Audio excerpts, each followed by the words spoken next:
तो मित्रों, आज की सुबह को सुखमय बनाते हुए हम एक भजन प्रस्तुत कर रहे हैं। आशा करते हैं आप लोग पसंद करेंगे। नमस्कार। तो इस उपलक्ष्य में मीनू जोशी ये भजन प्रस्तुत कर रही हैं आज की सुबह को खुशनुमा बनाते हुए। चलो मीनू, स्टार्ट हो जाओ। क्या कहेंगे इस बारे में?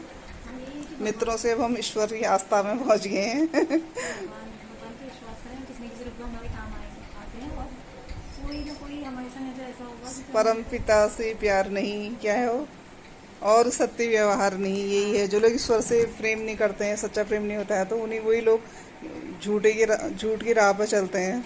अगर हमें अपने ईश्वर से प्रेम होगा तो हम कभी गलत काम नहीं कर सकते। जो भजन गायन है वो परम पिता से प्यार नहीं और सत्य व्यवहार नहीं। हाँ, तो लोग सोचते हैं ना, पूजा पाठ करना अवश्य जरूरी होता है, क्योंकि वही हमें सत्य के मार्ग की ओर चला ले जाता है। 84 लाख योनियों के बाद हमने ये मनुष्य जीवन पाया है, तो हमें इस जीवन को सार्थक करना चाहिए। ये सत्य है, ये झूठ नहीं है कोई। भगवान की सेवा में ईश्वर की राह सबसे अच्छी राह है। जो बच्चे नहीं करते हैं तो उनके लिए घर में आप भजन चला सकते हैं। उससे भी घर की एनर्जी अच्छी रहती है और अच्छे विचार हमारे सामने आते हैं। और अगला जो मेन बात है, अपने बच्चों को नित्य पूजा करने की आदत डालें। हमारे पेरेंट्स ने भी हमें बचपन से ही पूजा पाठ कराना सिखाया था। इसका मतलब ये नहीं है कि ये कोई ढोंग है, उससे हमारी आत्मिक शक्ति बढ़ती है। मेरी माँ ने मुझे बताया था कि बचपन से ही मुझे हनुमान चालीसा का पाठ करने के लिए बोला था, क्योंकि हम पुराने ज़माने के बच्चे तो अपने पेरेंट्स का कहना पूरा मानते ही थे। तो तभी से मैंने वो चीज़ें शुरू करी हैं, तो हमको कोई कभी ऐसी बीमारी नहीं लगी। उससे हमारा ओरा, जो हमारे अंदर की एनर्जी है, वो स्ट्रांग होती है। अगर हम प्रार्थना करते हैं तो हमें हमेशा ईश्वर के टच में रहते हैं, हमारे अंदर निगेटिविटी आ ही नहीं सकती है और हमारी विल पावर स्ट्रांग होती है। इसलिए पूजा करवाना बहुत ज़रूरी है। बच्चों को रोज़ नित्य उनका नियम होना चाहिए। संध्या काल को दिया बत्ती करने के बाद आप पूजा पाठ अवश्य करें, और सुबह भी, और रोज़ प्रार्थना करने की आदत डालें। हर घर में श्रीमद् भागवत गीता होनी चाहिए और उसका अध्ययन करना चाहिए। एक दिन में आप नहीं पढ़ सकते हो, आप दो पन्ने करके शुरू करें और बाद में आपको खुद ही उसमें इंटरेस्ट आने लगेगा और आप बहुत सारी जिंदगी की तमाम समस्याओं से आप बाहर आ जाएंगे। हाँ, ये मैं अपने धर्म के लोगों में देखी हूँ कि अपने धर्म ग्रंथों के प्रति कोई आस्था नहीं है। हर घर में रामायण होनी चाहिए, हर घर में श्रीमद् भागवत होना चाहिए। और दूसरी चीज़ मैं ये कहूँगी, सिर्फ स्कूलों की किताबों से ही ज्ञान नहीं मिलता। आप अपने बच्चों को रामायण पढ़ाएं, महाभारत पढ़ाएं। तो जो हमारे धर्म ग्रंथ हैं, मैं सिर्फ धार्मिक बनाने के उद्देश्य से नहीं कर रही, इनसे हमें बहुत शिक्षा मिलती है। हमें अच्छे कैरेक्टर हमारी आंखों के आगे आते हैं। और कृष्ण भगवान तो जो उनके दिए हुए उपदेश हैं, उससे इंसान के मन में जो भ्रम है सभी निकल जाते हैं। अगर आप अपने जीवन से असंतुष्ट हैं तो आप लोग भी जरूर पढ़ें। भागवत गीता एक ऐसा ग्रंथ है, मैंने जब से पढ़ा उसके बाद मुझे कोई टेंशन ही नहीं होता दिमाग में, मैं हमेशा खुश रहती हूँ। तो आप लोगों को भी वही ज्ञान प्राप्त होगा। और बच्चों को बचपन से ही सेल्फ रीडिंग की तरफ के लिए प्रेरित करना चाहिए। इधर उधर न भेज के उन्हें बचपन में खुद अपने हाथों से पढ़ाएं और घर पर ही बच्चे आसानी से अच्छा रिजल्ट ले आते हैं, अच्छे नंबर ले आते हैं। मैं भी बच्चे को आगे बैठने के लिए प्रेरित करें, क्योंकि अगर बच्चा स्कूल में पहली वाली पंक्ति में, दूसरी पंक्ति में बैठता है तो ज़्यादा टीचर की बात को ध्यान से सुन सकता है बच्चा।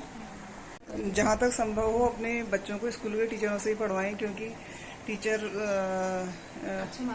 अच्छा मार्गदर्शन कर सकते हैं और वो आपके बच्चों को अच्छी तरह समझते भी हैं। अपने बच्चों को टीचरों का सम्मान करना सिखाएं और उन्हें सलाह दें कि आप अपने टीचर से ही अच्छे से पढ़ सकते हो। और जहाँ तक संभव हो बच्चों को जब भी जैसे जैसे बच्चा बड़ा होता है, हमारे टाइम में जो हमारे आगे से प्रॉब्लम आई थी, उनको बच्चों के आगे हम क्लियर कर देना चाहिए हमें। और अगर आप ट्यूशन के लिए टीचर ढूंढ रहे हैं तो टीचर भी सिर्फ खाली पढ़ाने वाला ना हो, उसका कैरेक्टर अच्छा हो और उसका समाज में सम्मान हो। इस तरह के टीचरों को देखना चाहिए। हर जगह आप अपने बच्चों को ट्यूशन के लिए भी नहीं भेजना चाहिए हर किसी के पास, क्योंकि यहाँ मैंने देखा हल्द्वानी में बहुत सारे, कुछ तो हमें बहुत अच्छे टीचर मिले, कुछ ऐसे टीचर भी पढ़ाने के लिए आ गए जिनको कुछ भी नहीं आता था और सिर्फ पैसा कमाने के चक्कर में ये लोग टीचर बन के आ जाते हैं। तो आजकल समाज में बहुत ये बच्चों में जो है, स्कूल के बच्चों को ज़्यादा उसका निशाना बनाया जा रहा है। ट्यूशन के लिए जाते हैं बच्चे, वहाँ पर खड़े रहते हैं, तरह तरह के प्रलोभन देकर उन्हें नशे की तरफ खींचा जा रहा है। तो अपने बच्चों को घर में इसके बारे में जानकारी देनी चाहिए और उन्हें बताना चाहिए। अखबार भी डेली पढ़ना चाहिए सभी पेरेंट्स को। इस तरह की खबरें आती हैं, अपने बच्चों को समझाना चाहिए। मैं तो अपने बेटे को बचपन से मैं न्यूज़पेपर पढ़ती थी, तो जो उसके मेन पॉइंट होते थे मैं उसके साथ डिस्कस करती थी उसको, क्योंकि मैंने स्कूल में जॉब किया है ना। स्कूल में जो हमारे स्कूल में मैनेजर साथ थे, वो बहुत होशियार थे। वो बच्चे न्यूज़पेपर पढ़ते थे, उसके बाद वो डिस्कशन करते थे डेली। तो इससे ये होता है बच्चों को न्यूज़ अपडेट रहता है और तरह तरह की चीज़ों से अवेयर होते हैं और बच्चों की नॉलेज भी बढ़ती है। अच्छे मित्र की पहचान कैसे होगी? कि वो आपकी इज्जत करे, आपका सम्मान, समाज में आपको इज्जत देगा वो लोगों के सामने। सम्मान करेगा। हाँ, और जो इंसल्ट करता है वो कभी जो लोगों के सामने तुम्हारे इंसल्ट कर रहा है वो मित्र नहीं हो सकता, क्योंकि वो तुम्हारे सम्मान को ठेस, आत्मसम्मान को ठेस पहचानने वाला थोड़ी कोई मित्र होगा, है ना। तो हमें पहचानना आना चाहिए, क्योंकि बच्चे तो मासूम होते हैं, उन्हें कुछ इस तरह का कुछ ज्ञान नहीं होता है। लेकिन पेरेंट्स को चाहिए कि अपने बच्चों को हमेशा सही मार्गदर्शन करें और उनको अपने जीवन में आगे बढ़ाने की कोशिश करें। तो मीनू, मित्रता के बारे में आपके क्या विचार हैं? मित्र ऐसा होना चाहिए, आगे हो। मित्र ऐसा होना चाहिए सुख दुख में काम आए, हमारे सुख दुख को समझे, हमारी मदद करें। हाँ, जो दुख में काम आए वो मित्र है। खाली सुख में पार्टी उड़ाने के लिए तो बहुत लोग आ जाते हैं, उनको भी नहीं माना पड़ता है, हमें उनकी इंसल्ट नहीं करनी चाहिए। लेकिन असली मित्र तो वही होगा जो दुख में आपके पीछे खड़ा हो। तो यहाँ पर मीनू के लिए कल हमने केक तो नहीं मंगाया, पर पेस्ट्री मंगाई थी, अभी मीनू के लिए रखी है। कल हमने दिन भर बहुत काम किया और हमारे मजदूर लगे थे, क्योंकि पानी की टंकी ख़राब हुई थी, नई पानी की टंकी लगाई, तो इसलिए दिन भर व्यस्तता रही और सिर्फ पेस्ट्री मंगाई थी। अभी मीनू के लिए रखी है और ये मीनू खा रही है। तो म्यूज़िक या इनमें इंटरेस्ट है तो उसे म्यूजिक के क्षेत्र में आगे बढ़ाएं, और अगर गेम्स में है तो जैसे हल्द्वानी में जो बच्चे रह रहे हैं वो तो क्रिकेट एकेडमी, बैडमिंटन एकेडमी यहाँ पर अवेलेबल है, तो बच्चों को वहाँ जाए, बच्चा काफ़ी अच्छा कर सकता है टीचर्स के अंडर में। और बच्चों के साथ जाके तो क्या रहेगा, वो उसी लेवल पर रह जाएगा बच्चा, गली में खेलने वाला ही बच्चा रह जाएगा वो। अगर आपको उसको उसके लेवल से ऊपर उठाना है तो आपको उसको अच्छे टीचर, अगर आपके पास पैसा है तो आप उन्हें वहाँ पर ज़रूर भेजें। तो जैसे यहाँ पे मीनू भी बोल रही है कि हमारे मित्र का जो स्तर है वो बराबरी का होना चाहिए। अपने से बहुत ज़्यादा छोटे स्तर के लोगों से भी हमें व्यवहार तो सभी से अच्छा रखना चाहिए, पर एक स्तर बना के रखना चाहिए, क्योंकि हम जिस स्तर के हैं, मिडिल क्लास के हैं, तो हमारा मिडिल क्लास वालों से ही हमारे विचार मिलेंगे, और जो लोअर मिडिल क्लास वाले हैं उनके लोअर मिडिल क्लास वालों से ही विचार मिलेंगे, जो अपर हाई क्लास के लोग हैं। तो इसमें भी एक स्तर होता है। और दूसरी चीज़ ये है कि जो बच्चे हैं, बच्चों के मित्रों पर इससे ध्यान रखना चाहिए पढ़ाई के समय, क्योंकि छोटी सी उम्र में बच्चे नहीं तो बिगड़ जाते हैं अगर उनको मित्र अच्छे न मिले तो आजकल जब भी आपका बच्चा स्कूल में जाता है उससे डेली पूछें कि बेटा आपके दोस्त कौन है, और ये सलाह दें कि होशियार बच्चों से दोस्ती रखें, और अच्छी फैमिली से जो बच्चे हैं उन्हीं के साथ मित्रता रखनी चाहिए। और अपने बच्चों को मित्रों के साथ इधर उधर कभी ना भेजें पेरेंट्स।